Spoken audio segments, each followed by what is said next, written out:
যারা সুদ খায় এবং সেই টাকা মসজিদে দান করে, সে মসজিদে নামাজ পড়া যাবে কি যাবে না? যারা সুদ খায় এবং সুদের টাকা মসজিদে দান করে, এই মসজিদে নামাজ পড়া যাবে কি যাবে না? প্রিয় ভাইরা আমার, মসজিদ নির্মাণের সময়, মসজিদ তৈরি করার সময় মসজিদ কর্তৃপক্ষের দায়িত্ব হলো হালাল টাকা নেওয়া, হারাম টাকা যেন না নেওয়া হয়।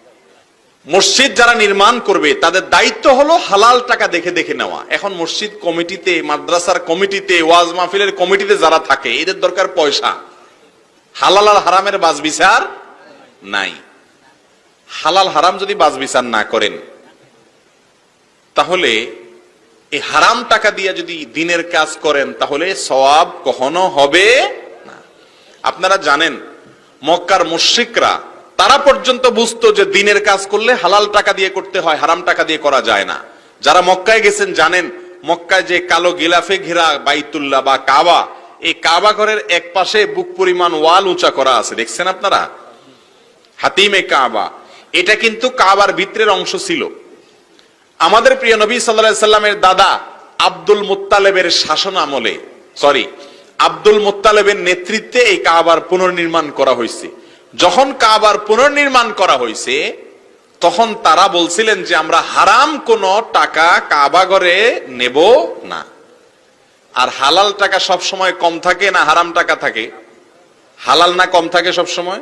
এই জন্য হালাল টাকা কম দেখা, টাকার অভাবে তারা এই জায়গাটাকে কাবার ভিতরে ঢুকাইতে পারেন, তারপরেও হারাম টাকা নেননি। দেখছেন তাদের অবস্থা? আর এখন আমাদের মসজিদ, মাদ্রাসা, ওয়াজ মাহফিল কমিটি যাই বলবেন, কমিটি নিজে কোত্থেকে হালাল হারাম বাছাই করবে? বেশিরভাগ কমিটির লোকেরা নিজেরাই হারাম কর, ঠিক না ঠিক? ভালো তো অবশ্যই আছে, আল্লাহর রহমতে ব্যতিক্রম তো অবশ্যই আছে। প্রিয় ভাইরা আমার, তাহলে এই আল্লাহর ঘর, এটাকে হারাম থেকে মুক্ত করতে হবে কি হবে না? কিন্তু যদি হারাম টাকা দিয়ে মসজিদ নির্মাণ হয়, ওখানে নামাজ পড়লে নামাজ হবে না এমন কোনো কথা নাই, নামাজ হয়ে যাবে ইনশাআল্লাহ। কিন্তু যদি সেটা অন্য কেউ হারাম উপার্জন করে, হারাম লিগাইরিহির মাধ্যমে দান করে, তার গুনাহ হবে, সওয়াব তো হবেই না। কিন্তু আপনি নামাজ পড়লে আপনার নামাজ ইনশাআল্লাহ হয়ে যাবে। কিন্তু ইবাদতের স্বাদ পাওয়া যায় না হারামের মিশ্রণ থাকলে, হারামের সহযোগিতা নিয়ে কোনো ইবাদত করলে। এই জন্য আল্লাহ তাআলা আমাদের সবাইকে মসজিদগুলোকে হারাম থেকে মুক্ত করার তৌফিক দান করুন।